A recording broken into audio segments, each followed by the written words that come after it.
everybody. How you doing? Yeah? Thank you for coming. Welcome to another edition of CDR in Manchester. I am not Pops. That is Pops. We'll get to that in a minute. So weird.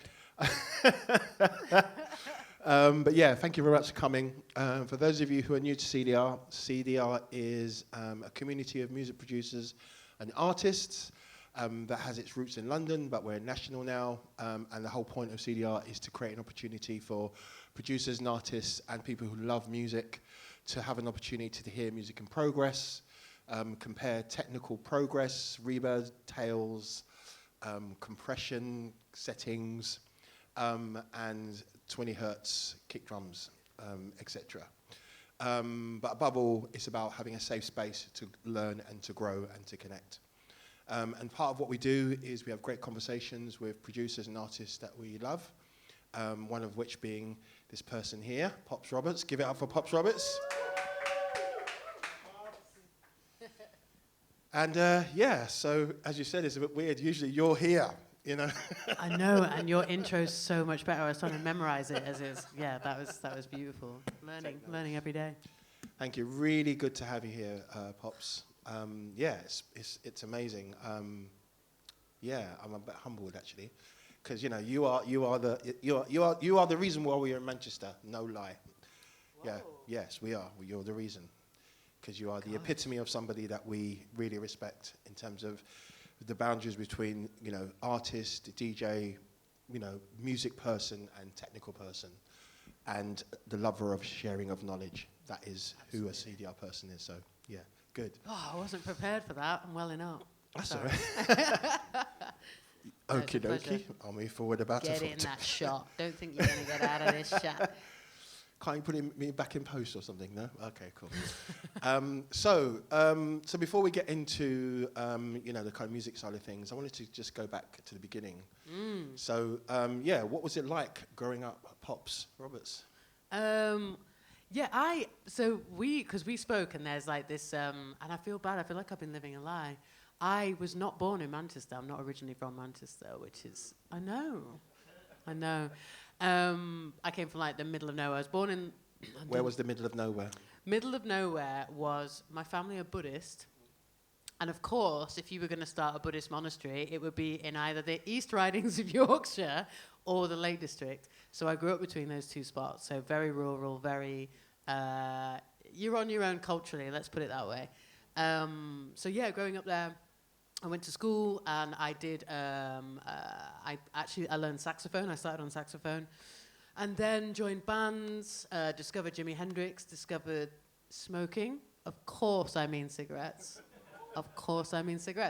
Yeah, and everything just kind of unfolded and music just started to, it was something that my mum was quite resistant to. Why was that? My mum she had frequented many, well, basically, she used to go to the pub where the Rolling Stones started. Okay. So she was aware of sort of a naughty bunch of the lifestyle of musicians. And the cultural characteristics. So she'll drink with them, but I can't join them. So, yeah, so she was a little bit hesitant about that kind of stuff.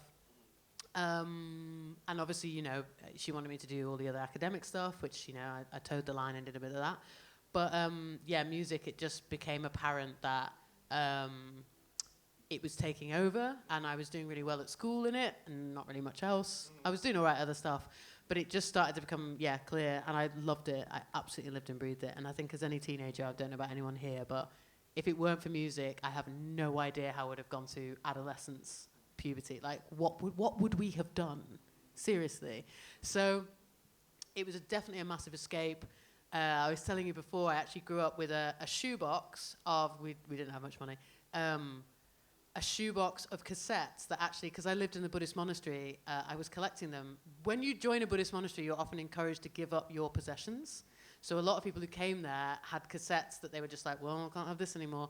And it would just be in this box of like, you can just take it. So me as a kid was like, yep. But they never had any inlays on, and some of the ones my mum had got, like, nothing had inlays. Even the side had been rubbed off. So I grew up listening to quite a lot of music that I had no concept of who it was. Like, whole Jamiroquai album that I loved, had no idea. I thought it was a black woman. which actually the label did apparently with Jamiroquai. When he turned up, they were like, "And who are you?" And then, just loads of stuff I had, because my mum was impatient. She would put like half a Michael Jackson album on one side when she was recording stuff, and then Al Green on the other. So you thought the whole... Yeah, I thought it was like a concept album, a bit like Outkast. You know, you got Big Boy on one side, Outkast, and Andre on the other. So yeah, it was a lot. So yeah, a lot of that. But kept playing saxophone. Then I learned drums, which doesn't go down well in Buddhist monasteries of silence. So I had designated times that I could play drums. And I was learning guitar because I wanted to pull. I'm going to be honest. A lot of us learn guitar in order to get a kiss. Did it work? No, but I can play Save Tonight by Eagle Eye Cherry. So yeah, there's a lot of that. And then I was obsessed with music and gradually got more and more involved and ended up coming and studying at Salford Uni. I studied music production here. And you were able to channel your musicianship at Salford, yeah? I couldn't believe it because I really didn't understand a world where I can just do music all day, nothing else. That was crazy. So that was, And I played with some incredible musicians that came through there. And we had some incredible musicians come through Salford Uni. We had like Doves, Everything at that time. Matthew Horsell was coming through at that time. He was a few years above, I'm not sure. We used to revere these people. And then, I heard about Cinematic Orchestra, a lot of them had come through. So I was super inspired, and this is where I wanted to be. So it's great because you've gone from, music being something that was almost shunned, on your mother's side of things, right? Sort of. But you found your identity through music, right? And you persevered and flourished, obviously, when you came to Manchester. So tell us what Manchester was like when you were at uni. This was with like late 2009, something like that. I'm not good with years. Yeah. Not good with years. For those of us who weren't there, what was the scene like for you? It was all live music. Everything down this strip was live music. There was no DJing. There was nothing. It was just like live music. Everyone wanted to be making like kind of prog rock. And I was in a prog rock band, which I said I'd find. Yeah, it was because we had the whole, on Oxford Road, this is so weird that it's not there anymore, but we had like Jilly's Music Box, so we had clubs designated, rock clubs. Rock was everywhere, it was everything. And Rock Kitchen, everything. So whether you liked it or not, you just had to. It's like, you look back at the 80s and like all men had to wear makeup or you were just not going to pull. It was like, if you came to Manchester at that time and you weren't good at pretending to like rock, you're out there. So yeah, it was an interesting time. But then also at that time I joined an old factory records band. I was working in a cafe with somebody and she was dating Vinnie Riley from Dirty Column. And he was like, I love your singing, like come and play with us, like be on the album and play with us. So how did they get to hear your singing? Was it from... It could have been me doing the washing up in the cafe, to be honest. I'm not sure. Well, I had the band and I think he came and watched me in some dive bar around here. And the band was called Tender Machine. Just in case you weren't aware of how uni band this was. But we did really well. We actually supported Lamb, who are like my heroes. We did really, really well. And then our keys player got poached by a really big band that I can't mention for legal reasons. Yeah. Before we listen to your prog rock past, how did you go from... Because my understanding was singing wasn't necessarily your first instrument. So how did you get from, saxophone and guitar, pulling guitar and drums to actually being someone who's using your voice as an instrument? I sang. I was a very tortured gay in the countryside. And sometimes you just need to sing about these things. And so because I was playing guitar, I remember I got up at school and did some talent thing or like a concert. And I sang. And the only reason I sing is because my obsession is with with songwriting. I love songwriting. I've grown up listening to Sade, Anita Baker, obsessed with like how these songs are being constructed, like hits from the 60s, hits from the 70s, everything, Bee Gees, everything. And I was obsessed. I was recording constantly onto cassettes and like analyzing how they were writing all the time. So I was writing these songs, but I was so specific about how I wanted them sung. I just had to do it myself because nobody wants that. Nobody wants someone like, okay, but if you could, on that bit, you don't want that. So I only really sang because of that. And I only had singing lessons by the time I'd got to university. I'd come on saxophone, then moved over to drums, and then moved to vocals. I was that student.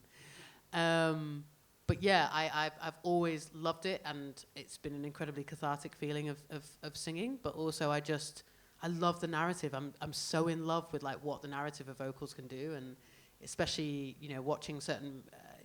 Just when you hear like an instrumental first, and then you hear what the vocals do, like I very much disappear into that. Sure. And very much, obviously, I have the band Love Scene as well. So for me, film and music were very linked from the get-go. I think that's where I really realized how much music could move you, or how I perceived it and how I felt it. I would see it in the context of a scene, which is why Love Scene is called Love Scene, because, yeah. We'll talk about Love Scene in a second, actually. Yeah, can we hear this tune? Yeah, you can. Yeah. This was used in a film. I was buzzing. I'm so nervous about this. Listen, right, when was this? 12 years ago, people. It's 12 years ago.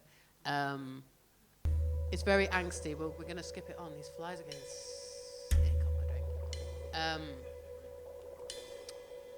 So yeah, I used to write for this band, Tender Machine. I absolutely adored them. It was great. So it's all going to start very angsty, and yeah. Me on very rudimentary guitar as well. Let's skip it on. You are to be me. You deceive me. Show me how the wings I thought I could fly. Brushed aside like old love letters, falling as old hands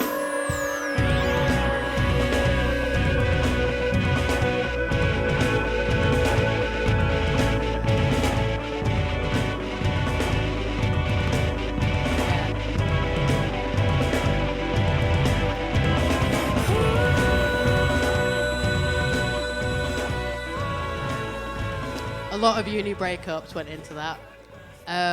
Yeah, but I love the Tender Machine. It was amazing, and like it was the first time I'd written for a band entirely. So, yeah. Tell us about Love Scene. How do you, well, before you tell us about Love Scene, what other vocal journeys did you have before? I mean, after that, it was Durruti Column. So we played in a few amazing places. We were about to play Fuji Rock, and that got pulled. That was gutting. But I played Primavera. I got dragged out of. She sings, "Lord, won't you buy me a Mercedes-Benz?" Why have I forgotten her name? The amazing, totally forgot. Patti Smith. No, Patti Smith, who I'm thinking of. Got dragged out of her toilet. That's my claim to fame. Dragged out, didn't even get in there. So yeah, I was just running riot, and then I was doing top line for a few people as well, just like various artists. And then and this is naughty, don't do this. Producers, don't do this. But I did these vocals for these two guys. They used them, and then they sent all of my takes out for free to every producer in the vicinity. Yeah, thank you. Exactly. Without letting me know. And one producer came forward and said, "Hey, I've got sent these vocals. I have used them. You can barely notice, but it doesn't feel right not telling you." So that was interesting. Thank you. We can talk about legalities. We can. Yeah, a cappella sharing in a second. So this is, it was great that he told me, and we ended up making some music together, and that got temporarily signed by Apollo R&S. So then we were sent down to Metropolis, the amazing studios in London. I pushed Kylie Minogue out of the way in the canteen. And I will never stop thinking about that every single day. Was it a shove? Or No, I was like, "Excuse me." She was like, "Oh, sorry, mate." She's very petite. I did not realise it was her. I'm really sorry. I know she's going to watch this next week. I'm really sorry. So yeah, that was we've been thrown in there. We were using because I grew up on listening to loads of trip hop as well. Yeah. So Uncle's team were there. We were working with everyone who worked on Uncle stuff, on the Verve stuff. So we had all the string section, everything. It was a dream, and that for me was the fact that I can hum something and they just play it back, and we. So you were a backing vocal? No, this was my tune. Okay. This was lead. This was our tunes that were taken up, but we needed to layer strings on there and everything else. So yeah, that was huge. It was, and then it all went wrong. But again, legal reasons. So it did not go to plan, but it gave me a taste for what my writing, how far I could go. And once you are in that space and you're like, well, I actually can now I can hear it and it's doable. When you're physically in a space like, can you play this? Cellist goes, yes. Then you go back to your own studio and your own world and you're just like, okay, anything's possible. Let's go. Like, rather than writing to limitations, start thinking a bit bigger on how things can sound. And obviously my love of films and scores, my obsession with orchestras and strings just grew and grew and grew. So that's something that I really went down the path of as well. When did you first realize that, film music was something that, you really resonated with you? And can you tell us perhaps some of the early film scores that really caught your attention? The cheesy as it is, I think my gateway was like James Bond films. Okay. Because I didn't know I was going to love world music from around the world as much as I do. And actually, if we're honest, if you don't come from a household that's playing that much music from all around the world, which I kind of was, James Bond, the theme, wherever James Bond goes, they will go to an artist from that area and get them to write the theme in that style. And I remember hearing Natasha Atlas, who is like the only person left alive who's allowed to sing desert rye music, Algerian blues, singing a 1-minute piece on a James Bond film just because he's driving through the country to film. Little things like that had a massive impact, and I think I felt like through soundtracks I could see the world a bit more. But then things like The Fifth Element, Eric Serra's scores were amazing. Loads and loads of different scores. The Dracula score, terrible cheesy film, an amazing film, but that soundtrack is one of the most beautiful bodies of music I've ever heard in my life. So yeah, a big mixture of stuff. But yeah, maybe Bond. Oh my God. Maybe. Who am I? So from there, you kind of Love Scene. Tell us about Love Scene. Love Scene. I'm in love with all of the men in Love Scene. It's unhealthy. They're amazing players. I started off by chopping up loads of soundtracks. I made music. I was doing all of this, and then I spiraled out and went off, and I went into fashion and retail for a long time. And then every night I was coming back through Apollo R&S. I'd found Ableton Live. I'd now become obsessed with it. I definitely got dumped because I was on it so much, but we don't talk about that.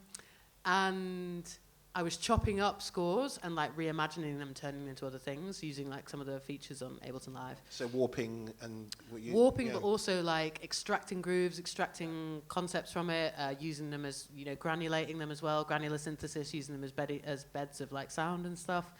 So I was trying to interpolate them in lots of different ways. And I realized that all of the ones that I ended up choosing were from love themes or scenes. So that's why the band's called Love Scene, because I realized that all the ones that landed were from these. And what were the characteristics of, was it kind of smolchy string, what was it? Very rich chords, like probably the closest to like soul chords you're going to get. Extremely rich chords. I feel like really taking their time with it. The love theme will usually return a few times in a different way in things because it's such a powerful underpinning to a lot of stories.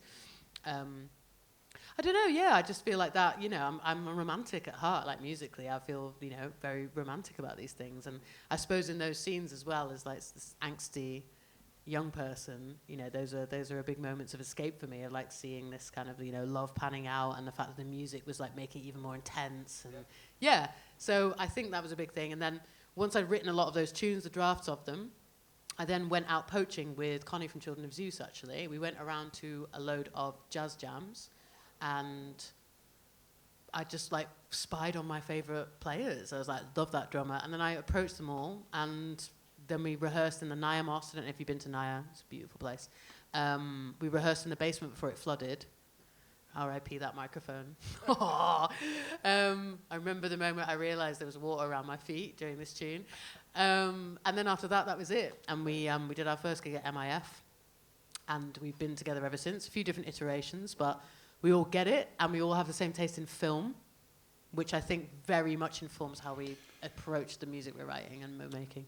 I've been thinking about this. A project you guys need to use is a rescore. A rescore would be amazing. Don't. Because when I got to Manchester, Cinematic Orchestra did Man with the Movie Camera from the beginning to end live. And I was like, I didn't even know this was possible.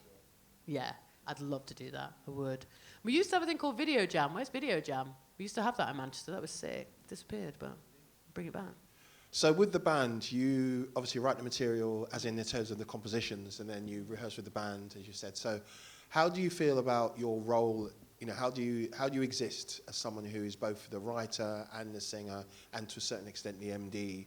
You know, how do you navigate those roles? With great difficulty. With great difficulty. Exhaustion helps. Yeah, it's a lot, but I think I think in the beginning it's always harder. Like when you actually have a band or when you're collaborating with people, it is a relationship. It's not a friendship. It's edging closer towards a romantic relationship that is definitely not romantic, and none of us ever get taught how to cultivate that or how to like maintain it. It can be very, you know, when things go wrong or people are frustrated with their own skills or maybe we're not matching the sound we want this to have. It's very difficult to navigate sometimes, but over the years we've just got to know each other so well. We've seen each other wasted, we've seen each other knackered, we've seen, you know, all kinds of stuff. So I think it's just like it's a language that now is a lot easier to speak with everybody, but it can be a bit mad. I think since I've started doing the Private Joy project and gone solo, I haven't gone solo, Love Scene's still alive and well, but it's so much scarier. I hadn't realized how much that when you have like a group of you, there's 6 of us, we all like these tunes, so that's enough for me. But if you're on your own, it's like, do you like this? I can't tell. Is this the ravings of a mad woman? Alter ego, what do you think? Yeah.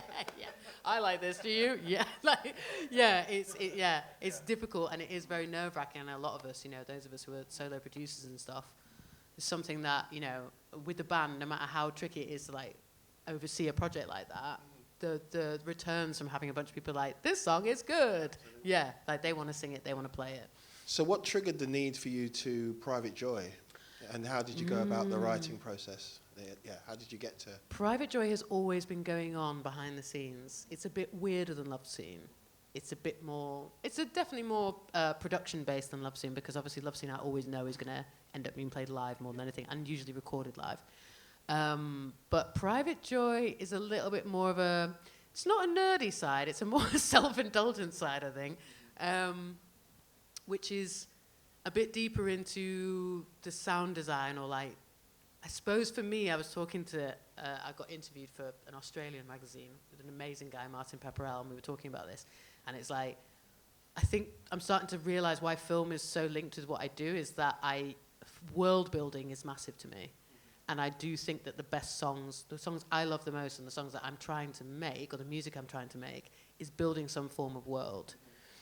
Even things like, you know, I do top line for a lot of artists. They'll send me something over, and it will be an instrumental, but my rule is, and if vocalists out there, or anyone who's collaborating, have your phone recorder ready and record whatever comes out of your mouth the minute you first start listening to it. Don't listen to it without that. Just listen to it and record everything fresh, because it's your immediate physical reaction to this tune and like where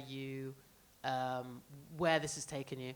And like sometimes I'll listen to something and like the most honest thing is the first scene that comes to me. Things like the Hidden Spheres tune recently, Hold On Me. You know, I do sing about dance floor heartbreak a lot, I'm aware of this. I just love to have my heart broken on a dance floor, fam, I love it. So I think, yeah, that, just letting yourself immediately immerse yourself in like wherever it takes you initially is it's really important for me, and it's definitely a huge part of my process of getting things down rapid as soon as the moment takes me. Because if I listen to it too much, I overthink it. I think we all do. Well, congratulations on the recent release of Private Joy release. It's like, Thanks. how long did it take you for you to bring it to life? It's about, I think last year was when I'd completed it. A couple of tunes are maybe a tiny bit older, but it was definitely a sort of batch of music I was making when I was returning home a bit more often, and I was recording a lot of the birds and the sounds at home. There's a lot of Foley that got layered into quite a lot of things. But also, on a sort of in a mental health level, I guess I was in a very different place. I've been making either Love Scene stuff that was very fun, party, soul, we can tell what I'm doing, but this was very much... This felt more like a bit of a diary entry being read out. And it was trying to be vulnerable again, like the record's called Desire, but it's not just about sexual desire, it's about just being present again. And I think desire for me is like one of the emotions, or one of the words for an emotion where I'm very present. It's here, like desire is very instantaneous, and it's like, how am I back here? And my relationship with my friends, my relationships going forward, I think that was something that I really wanted to talk about in the record and some of the mad things that have happened and feelings I've had. And did you think you achieved that? Yeah, definitely. But I've written loads more. They're filth. No, I'm joking. They are. I'm not joking. Yeah, I think so. I think I've had some beautiful messages about it, about people, like, especially maybe hearing about love and about the beginnings of love and that kind of thing, and a relationship with oneself. That's actually why I have ever wanted to make music. I've never wanted to be like anything other than somebody who just makes tunes that actually make the odd person feel something. Yeah. And someone said something very beautiful to me after the Jumbie gig the other week in London. She'd said that she was in a similar situation where she'd shut herself off and she'd had a bit of a wall up emotionally, and now she was ready to like knock that down and like be open to good rather than being worried about bad. Like letting your walls down, you can be very paranoid that bad things are coming, but letting them down and allowing for other things. So she was talking about a track called Let Love Find a Way. So that was it for me. That was it. Job done. Literally, that's all I care about, really, about all the admin and the bullshit and the Instagram. Music is a very powerful thing when it's out there. Yeah. So what do you have for us here? Well, I was going to go into Playful, which is like the first single from the record. Should we do you want layers of it? Like, maybe? Yeah, layers, yeah, man. Thank you, they're paid. They're paid to say that. So Playful, have we got sound? Yeah. I remember how this started, but I do not remember how it ended, and I think that's a good sign for a lot of your music. It just suddenly happens. So yeah, I kind of started off, I definitely had the chords in mind, but the drums I've kind of like been messing around with randomizing drums. Where is the randomized one? What are you talking about? Okay, yeah. So I'd randomized quite a few sounds. I think in this one I mainly wanted to show that like layering the electronic with real recordings, even if they're really, you know, not the most amazing recordings. I think there's a lot of beauty in like the imperfect. So yeah, I won't play all the way through.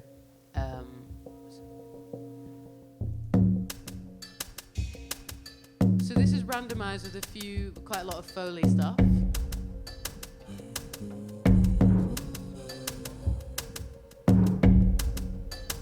And actually, can I just pause it for a second? You don't build evil.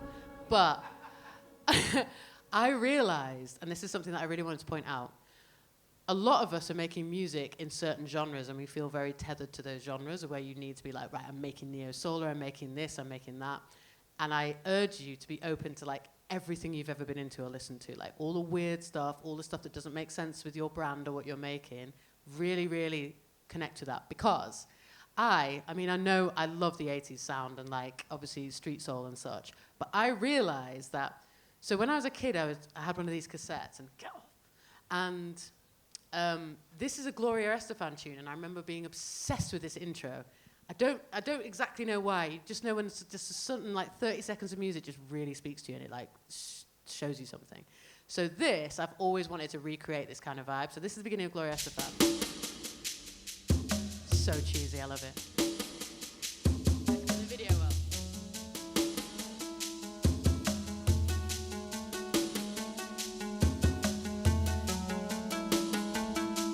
No piano in this, I love that.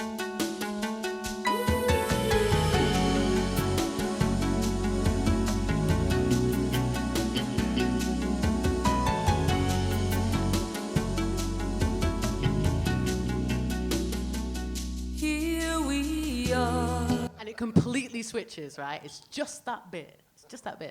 And I've always wanted to make something a bit similar, and I feel like Playful is definitely my homage to like,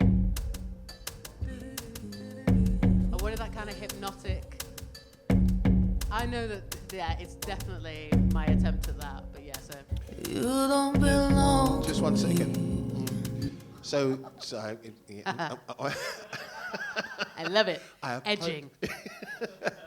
Before we get deep into the track, so you were saying that the drums were using a randomizer and Foley sounds.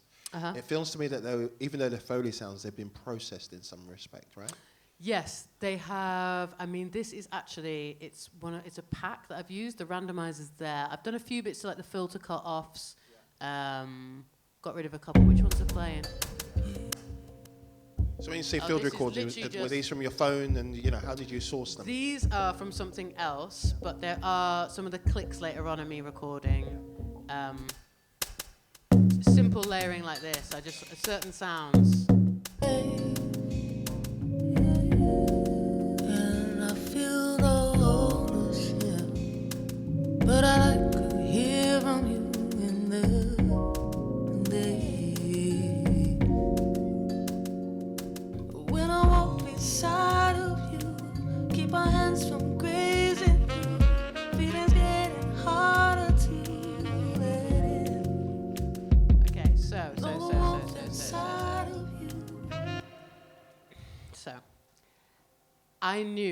I also did a lot of this Foley stuff because I knew there's certain tracks that are going to be very led. There's other tracks that I do that are incredibly led by drums and like beats and grooves, but I knew this one needed to sit back and let the vocals come through, which is not something I usually do because I'm frightened to let my vocals go up to the front. But this one, I remember the writing. I know this sounds arrogant talking about your own tune, but like there was something about it just suddenly came and I just started singing that first verse. You don't belong to me. And that's something that I feel like I'm always chasing. It's like that's the musical drug of like chasing that moment where it just starts coming. And so, this is kind of like a classic sort of R&B structure. But then also... And what is the classic R&B structure, just for those we've who got don't verse, bridge, chorus, chorus, outro. And the outros are important. R&B's outros are the most important element. That everything's building up to it. Like R&B, all music for me is like tension and release, or like call and response. Everything's building you up to something. Even if it's ambient, you can still build me up to something, and I'm waiting for that release. Or if it doesn't come, like how you don't deliver the release as well.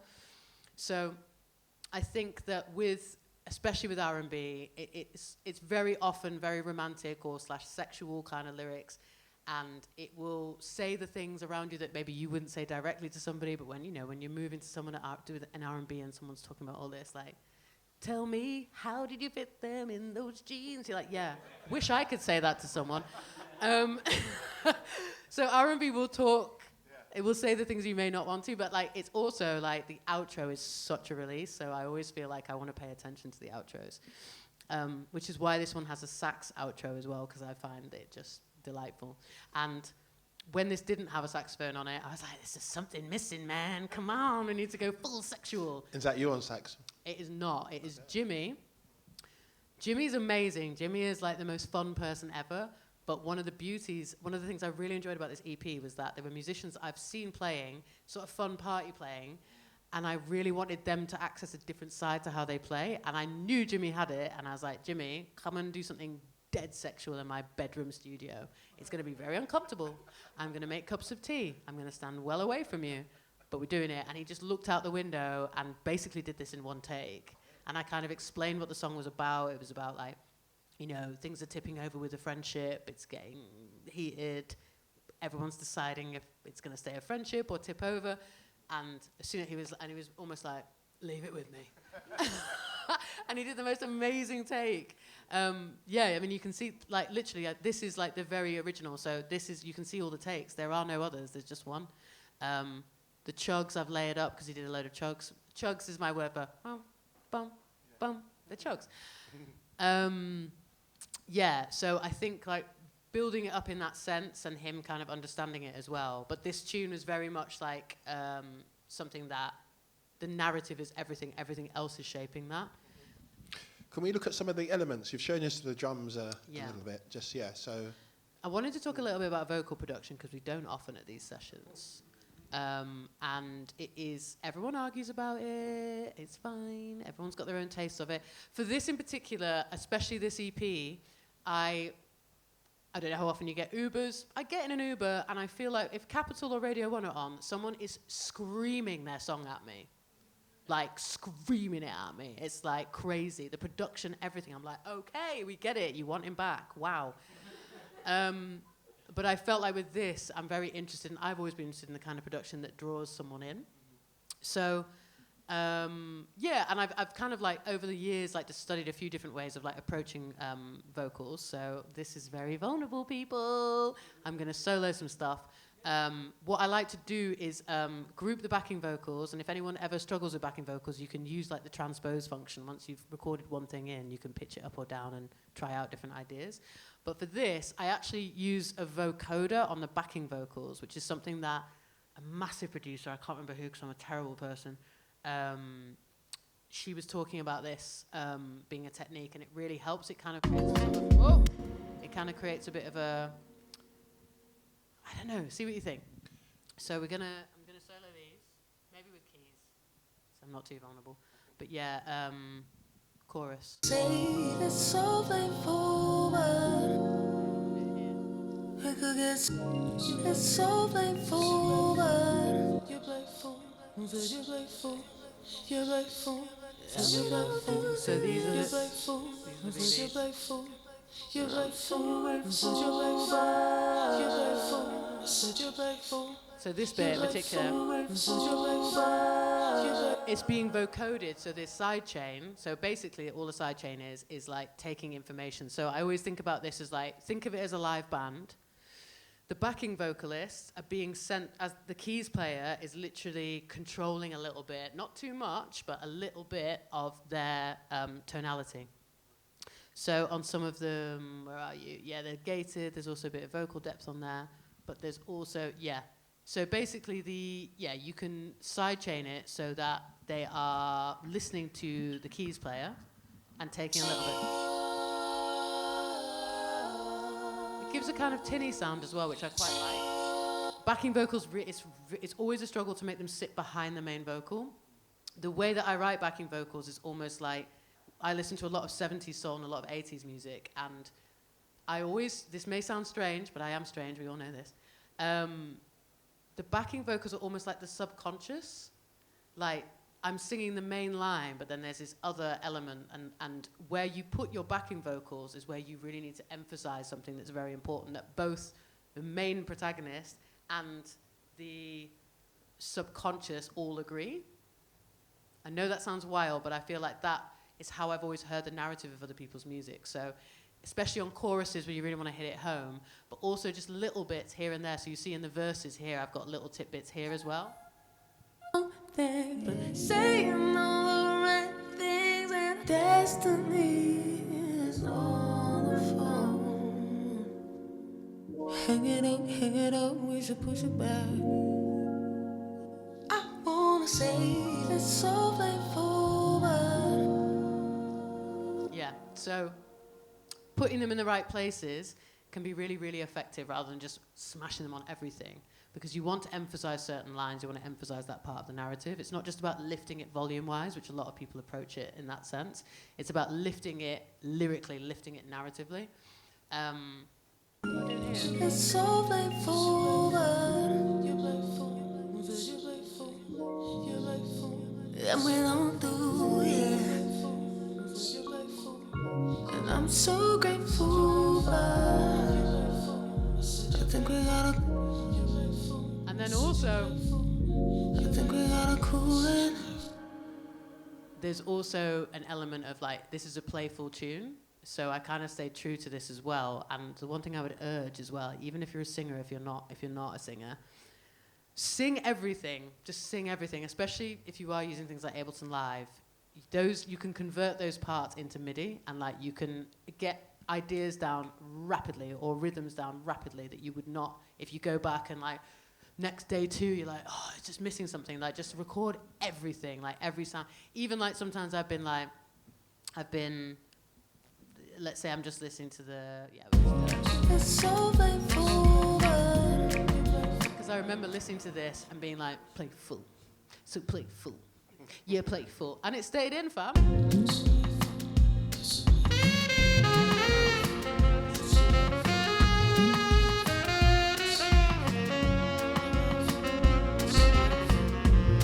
There's that cheeky element to it that I wanted in there. So this is great, by the way. A couple of things. One, what is the relationship between the song, as in the the structure that you were talking about, and writing the BVs? You know, do you write the song first, and then once the song is done, then you think, okay, where my protagonist at? It's almost Or like is we it staged symbiotic? this, Yeah, do you know because what I mean? in this track, actually, and this is another, maybe a piece of advice, I don't know, just something that I use. I usually, this one, I had started with a verse. I knew the verse. Yeah. But what often happens, and what I've noticed with this one, so either I'll have the verse sorted or I'll have the chorus sorted. The chorus is a more ideal situation because you can reverse engineer from that and build up to it. But the one thing that I often do, once I've got one or the other sorted, I will basically sing another part against it. And if you listen now, so I'm going to play the chorus and I'm going to sing the verse over it, and you'll hear how they leave gaps for each other. I think a really, really strong call and response between a verse or your part A and part B, or your main hook, is they can technically be sung over each other because it means they'll leave each other room. So now it's like, you don't belong to me, so painful, but I need to know that you got home serious, safe, and I know you're not serious. and I feel no ownership. Playful, playful, Feel I like to hear from you in it was the kinda delicate. day. They leave room for each other a lot of the time. And if you start practicing thank you. If you start practicing a bit like that, you really will truly have the call and response, because for me as well, chorus is like the release. The tension is like, okay, I have this chorus. It's so playful, but how do I build up to that? If it's a really sparse chorus, maybe I'll make the verse really like wordy, like, yo, walking down the street. I didn't do that, thankfully. But you can. It's that tension and release where something's really got room and something else hasn't, and it's that contrast that really works. So again, with this really is a call response. Like the version in the chorus that is like, I know what this is, it's so playful, we could get serious. The verse that's like building us up, like, what's this about, where's this going, fills between those gaps, and it's much wordier. And that's something that sometimes I test now, because that for me in like songwriting is like kind of airtight. Wicked. Before we get some questions from the audience. Recording. What are your tips on recording? You don't need to have expensive mics. They are glorious, don't get me wrong. But you just need to find the right one for you. But you need to be honest about the kind of singer that you are. Or the singer that you're working with. If you're a tone singer, I'm a tone singer. I can belt it if I have to. I'd rather not. Love scene, I have to belt it. It's 5 other people. I'm like, all this. I'm like, after those gigs, I am done. Bam.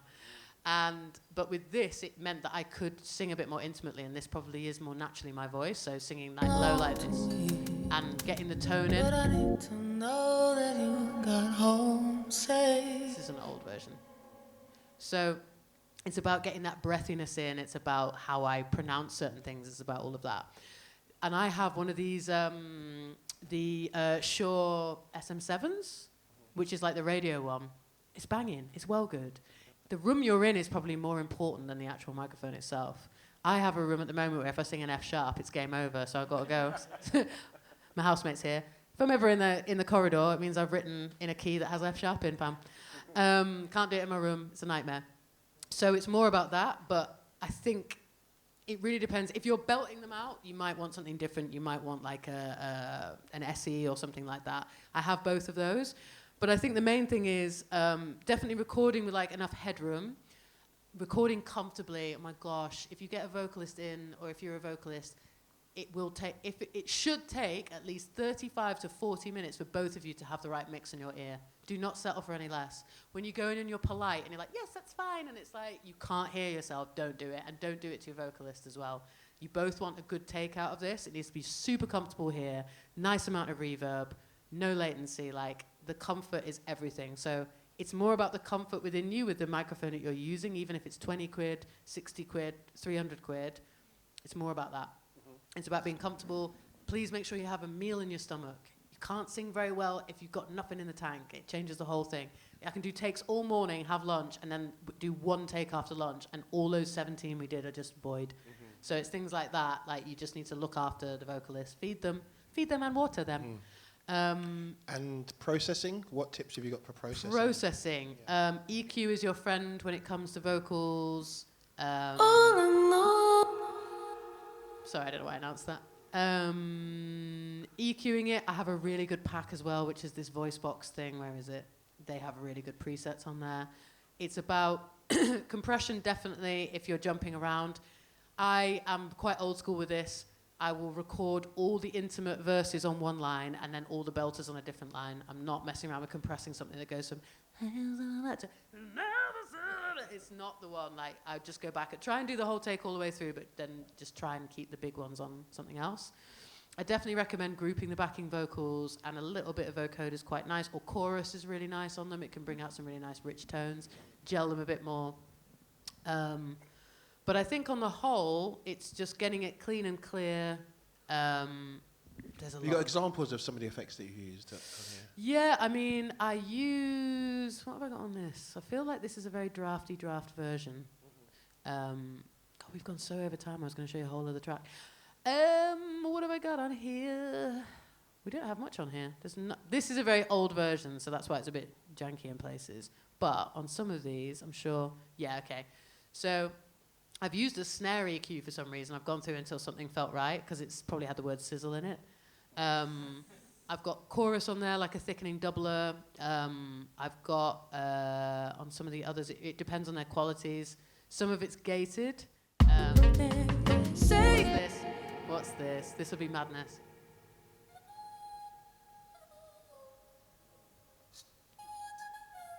So it's pitched right up, and I've just gated it through.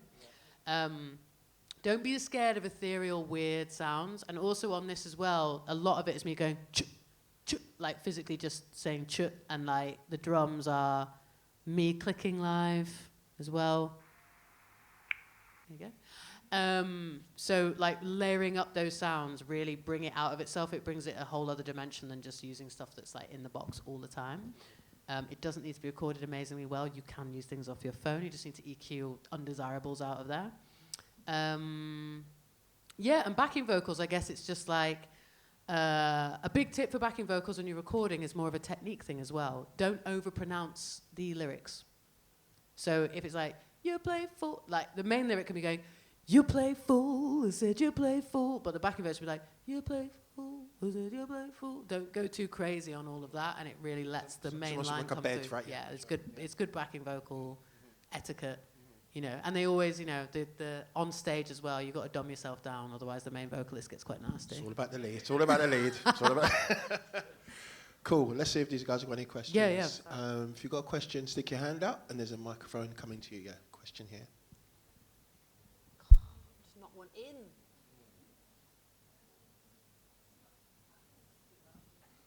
One second, we'll get the mic to work. Speak loudly if you want. There we go. What are when you're like getting ready for performance or getting ready to do some recording, what kind of vocal techniques are you doing? And also like best practice day to day, even when you're not. I'm a terrible person to ask this. No, but you sound so good. So I'm thinking maybe you're not. White wine, no. I am a firm believer in, sounds really ridiculous, but keeping a little bit of a diary of when your voice is in a certain state in the day. So if I have to go back and record the low harmonies, for example, I do that first thing in the morning. That's not even a low harmony. Something really low. I go really low, so I'll be like, yeah, I do some like whole octave down, and I can only do them first thing in the morning. Vocal techniques is either, I feel like chatting opens that up more than me doing loads of scales and stuff. Like, it's good to do all of that. I think it's good to have a warm drink. It's definitely good to have food in you. But like technique-wise, I think everyone's got their own thing. Everyone's voice is such a blueprint for you. And so sometimes when I see vocalists use certain techniques that have never worked for me, I don't feel so bad about it anymore. I think warming up's great, of just doing a load of runs of the tune as well. And I mean, we can look up warm up. You find one that works for you on YouTube. I don't warm up that much. Sometimes I like it to be a little bit more raw sometimes. But I think gradually as the session goes on, it warms up. if I go into the studio, I've usually chatted so much shit by the time anyone's hit record that I'm warmed up. Yeah, and just like, yeah, keeping the hot drinks and the honey flowing as well. I do sometimes, it's really unprofessional, but I'm going to say it. Am I allowed to say it? If you feel like the day before you're recording and you feel like you're starting to get ill, sometimes some of us get anxious and it makes us feel a bit coldy the day before. I know I'm not the only one. A few of us are like this. I always have whiskey in the house. Whiskey just kills a cold and it really helps the voice. I hate that. If you're not drinking, I'm really sorry. There must be an equivalent of something gross and non-alcoholic like whiskey. But yeah, it really helps. Honey is really good. Like local honey is really good. Yeah, it's just keeping these bits warm and stay away from dairy. The main thing, I can't believe I forgot, stay away from dairy for at least 24 hours before you record. It's not your friend. It is not your friend. Don't do a cheese board and then think you can play 2 gigs the next day because nothing comes out, just mold and cheese and regret. Okay? Stay away from dairy. What a day. Thank you for your question. Next up, so any other questions? Yeah, question here. Thank you. Does it work? Will we do that? This is the same one, isn't it? Yeah. Hello, Pops. Thanks so much for taking the time to talk to us. You were a whiz as usual. I don't forget the name of your chaperoner. Yourself, the host. Tony. Hi, Tony. How Hi, are you? how you doing? Yeah, thanks. Who is CDR? Ah, A round of applause for CDR. Welcome back, guys, as well, actually. We missed you. It's been an empty summer without CDR. Oh, so babe. very happy to have it back. Very happy to have it back.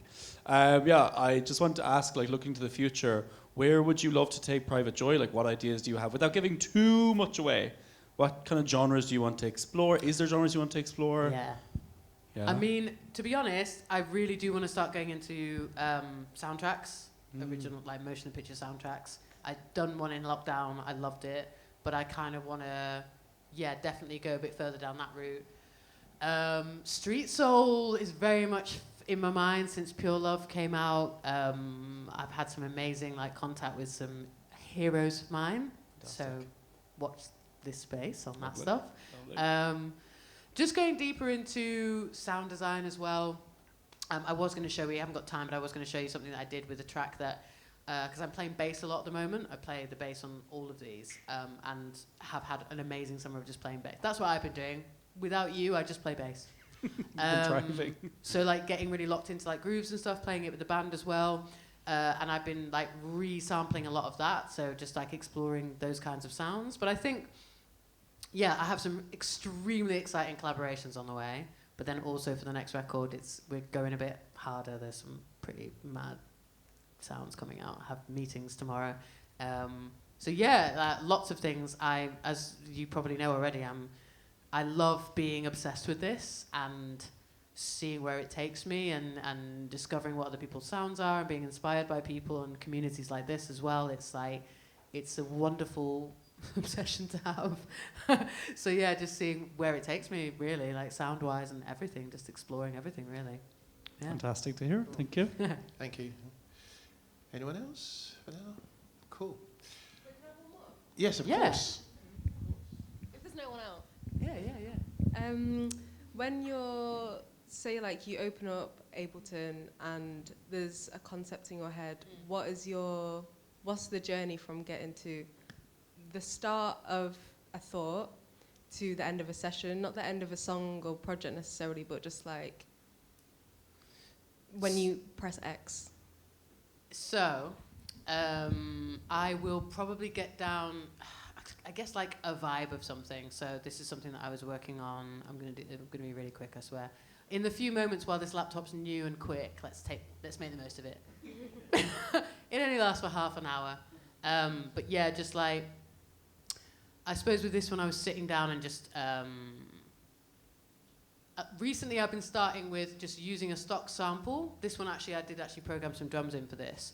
But just going into the actual intricacies of the groove. I'm practicing as if I'm playing with a drummer, but a drummer that actually turns up on time and doesn't go out for like the toilet every few minutes. No, that's not fair. That's not fair. But it's a really nice time to like sit and... So I've been messing around, so this is more just Here's my answer to your question.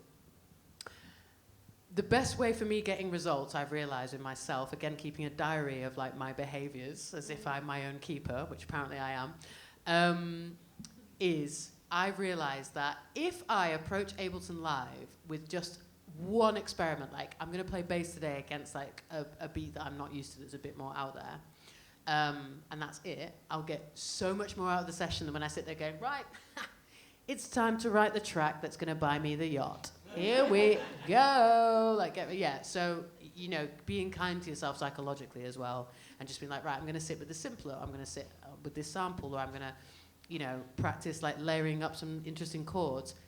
Watch you end up finishing a tune without even intending to. So as much as I want to talk about mindfulness, there's also the non-mindfulness of being like, I'm going in to do one thing, I'm leaving doing something else. This was just me playing bass against a beat that I got rid of. And I've actually bounced this down. This is just me jamming on the push. I've bounced this out and resampled it since and like slowed it down because I wasn't sure what to do with it. It's quite busy and I'm like, how do I sing over this without rapping? And nobody needs that. Yeah, so just sort of being open-minded, trying not to have any idea for this piece of music. There's no place for it to go yet. Yeah, I feel like that, and I close it when I'm exhausted, to be honest, or when, yeah. It's important to close it and move on to something else and keep your brain and ears fresh. Slogging away at something and dreading the next time you hit a space bar is not the one. Like, just move on to something else and come back in a few hours. Or, as I've said before on a lot of these, bounce it down onto my phone and go and listen to it in a room that is not the studio and is nowhere near the equipment. Just hear it in its own right on something else. Like washing up's really, like when I'm washing up and listening to something, then I'll start to sing maybe the top line that works over it. It's just when I get out of that room and the psychology of what that room's, you know, I'm meant to be churning out there, that can be really helpful as well. So I hope that kind of answered your question. Yeah, thank you. Cool, thank you. What do you struggle with? I struggle with second guessing. I'll write a riff or a hook, and then I'll decide it was too easy, and that it's not right. It's come to you quickly. Yeah, and I'm just a bit like, no. And then I go back, and I'm just rehashing, and actually it was just like the first thing I should have done. I sometimes also struggle with the fact that, like this beat, for example, I made this first, I know I did. It needs to be I need to do loads of stuff in it, but I may not go back into that until the last minute. I'll get all the way to the point of mixing it down. The mix engineer's like, what's going on with the drums? I'm like, fuck knows. And then we'll go in and like, yes, I see your point. So sometimes I struggle with that of going back because I'm layering and layering. But I think I used to struggle a lot, but again, keeping these little notes to myself of like, you know what you're like, you're going to walk away from this, or leaving notes for myself if something's not right, just being like, red for tomorrow me, if I'm exhausted, then tomorrow me will know that means something's wrong there, we need to look at it. If the whole thing's red, I gotta get rid of it. So it's little signs like that to myself as well. So that's, yeah, struggles are getting easier when I'm kinder to myself and leave myself clues. And with, along with struggles, like balancing, you know, brands you're in, work commitments, you know, writing commitments, what tips can you give to people for managing time and inspiration and dedication and the energy? The energy will come the more you enjoy what you do. Don't keep doing things you don't want to do. Then you will zap your own energy, like for real. I know there's people out there you might really want to collaborate with. There's people out there you want to collaborate with and they'll send you stuff that isn't what you were expecting. And I've had that a few times, and I've had to say no, and it hurt me, and then eventually they sent stuff to me that I vibed with. So also be kind to yourself and don't take on things or do things that are really, you're not, it's a struggle to do it. If it's a struggle to do it, it's your body telling you you're not into this right now. Nobody should be pressuring you or being like, this should be done by whatever. We're not in that world right now, and it's best to try and not be. But I think for your own mental health is just be kind to yourself. Again, work out when your favorite times to write are. Mine's between like 5 and 10. And then I know that I'm not going to keep plugging away at something all day and be exhausted for my sweet spot. You know, like what's it called? The golden hour when you take the best photos. We all have our golden hour at some point. It's going to be a random mad time of the day. But if you can try and gear your day around leaving that free for yourself and just being kind in that sense, do it, because you'll just free yourself of all this. You know, the amount of times I was working 5 days a week and I was running the store around the corner, getting home and being like, I only have one day off, and now I will write the hit. Nothing comes. You just got to be kind and chip away at stuff. Leave yourself notes. Voice recordings, all kinds of stuff like that beat you were doing last night. The amount of times I've probably been in that toilet and been like, okay, you are wasted, but it's gonna go and like leave all that. It will help. Like just be silly and like leave messages for future you, and that is also like a kindness to just like remind yourself of the genius you have at 3 a.m. in soup. That's a great title for a song there, actually. The genius of soup at 3. Yeah. Oh, hide. So what's next for you? I have some really exciting collaborations coming out. The next one is Isle of Jura, who are one of my favourite labels ever. And usually they reissue old tracks, and this is one of the first times they've ever put out something new that sounds kind of old. They're so sick. I can't believe it. So yeah, I've got a track coming out with an amazing artist called Didi Mirage. Then some more things I'm not allowed to talk about yet, but like some remixes coming out. I've been allowed to remix one of my favorite artists of all time, so that's coming before the end of the year. And yeah, just a lot more of a slightly different ilk.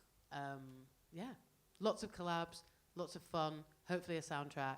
I'm going to spend this winter trying to write something that is used, the perfect music that could be used for like 30 seconds on like a Mission Impossible, so that I can buy myself some time. But yeah, a lot of publishing stuff as well, which is an interesting game, a very meticulous game. But yeah, publishing all kinds. As in. Music for film and TV. Yes, cool. Yeah. Music for very short Nike ads. That's what Yes. we want, people. Absolutely. I'm not afraid to say it. So what's your? How did you get into that, and how's it been in that world? I'm not geared for that world yet, but I've had to buy a load of plugins so that I am, because it has to sound absolutely airtight. It's a really good exercise. It's a whole new game for me, learning how to make something that effectively could be 16 seconds long and make it pop like in that. So that's a whole other challenge that I kind of want to take on. But then also trying to maybe talk with some people about some soundtrack stuff as well. But yeah, just pushing myself constantly. That's the joy of life, or it can be. Learning all the time. Pop some James Bond. Let's come. Yeah. Oh my God, imagine. Yeah, I'm going to write the lyrics already. You just need to write about somebody who's really hard to love, which I always do. I think that's your forte for sure. You treat my heart like a gun. That's all I got to say, and I have it. Yeah. You knew that was a Bond theme straight away. Pops Roberts, thank you very much indeed for your time. Thank you. Blessings. Nice one.